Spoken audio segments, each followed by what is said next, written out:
Hello दोस्तों, health medical knowledge में आप लोग को स्वागत है। आज बात करेंगे ब्लड प्रेशर, यानी आसान तरीका से समझे और हिंदी में बताएंगे अच्छा तरीका से। ब्लड प्रेशर बीपी मशीन कैसे नापते हैं उसके बारे में। चलिए नेक्स्ट। ब्लड प्रेशर यानी रक्त दाब।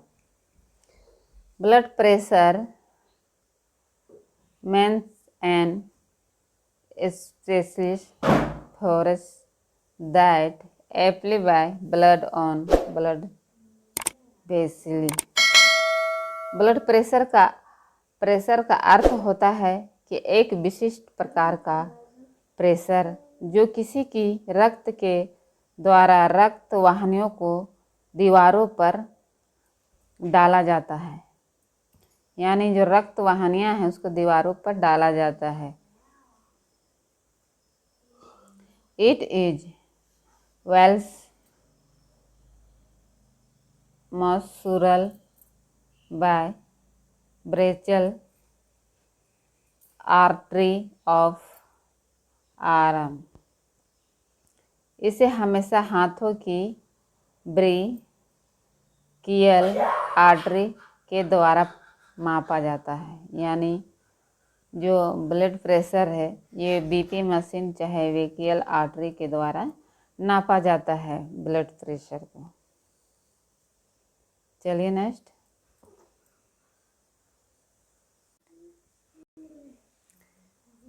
स्पाइरोमीटर यानी machine meter instruments are used for measuring of blood pressure, यानी ब्लड प्रेशर लेने के लिए स्फेगोमीटर मशीन का उपयोग किया जाता है, यानी बीपी मशीन का प्रयोग किया जाता है। ये इम्पोर्टेंट बहुत है दोस्तों, महत्वपूर्ण बातें। चलिए नेक्स्ट। सिस्टल।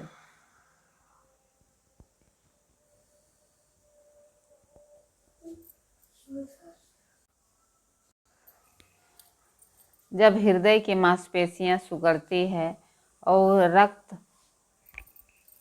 रक्त हृदय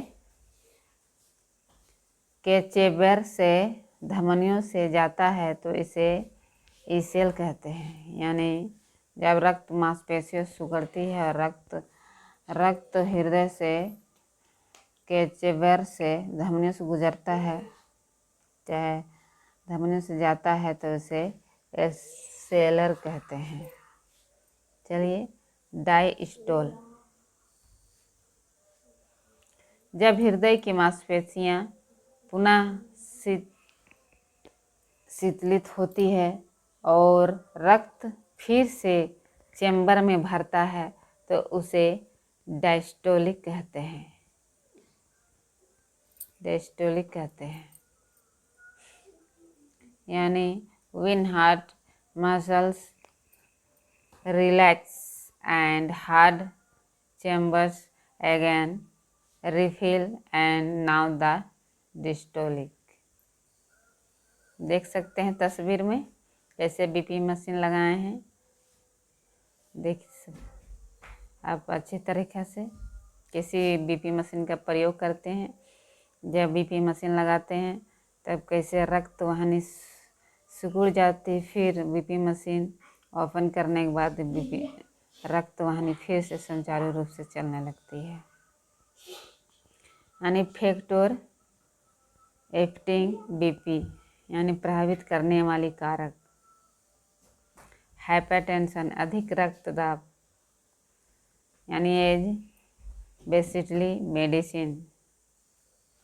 आप देख सकते हैं तस्वीर में हाइपरटेंशन यानी रक्तदाब कम होना, यानी ब्लडिंग रक्तदाब, रक्तस्राव और ब्रोन यानी जल जाने पर, वॉमिटिंग होने पर, चाहे डायरिया दस्त होने पर। हाइपरटेंशन ट्रीटमेंट यानी अधिक रक्तदाब का इलाज। एम्लोडिपिन बेसिलेट।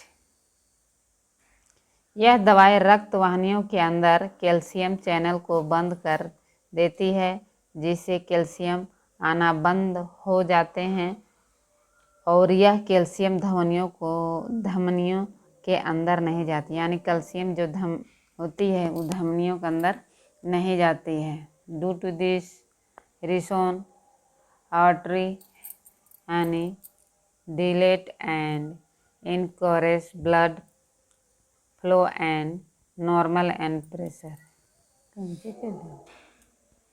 इस कारण धमनियाँ फैल जाती है और रक्त पर भी ठीक हो जाता है, जिससे रक्त दाब भी कम हो जाता है। यानी धमनियाँ जब फैल जाती है तब रक्त ठीक हो जाता है, जिससे रक्त दाब भी कम हो जाता है। चलिए नॉर्मल रेंज आप देख सकते हैं। एक नॉर्मल आदमी यानी कैसे ब्लड प्रेशर रहना चाहिए, 120 से 120 और 80 होना चाहिए। और हाई ब्लड प्रेशर कहता है 130 से 38 है, उसका डिस्टोलिक है 80 से 89। तो दोस्तों तस्वीर में देख सकते हैं ब्लड प्रेशर का। एक स्वस्थ और व्यक्ति का बीपी होता है 120 से 80 होता है। तो दोस्तों आज तक का वीडियो आप लोग को पसंद आया तो लाइक कीजिए, सब्सक्राइब कीजिए। Thank you.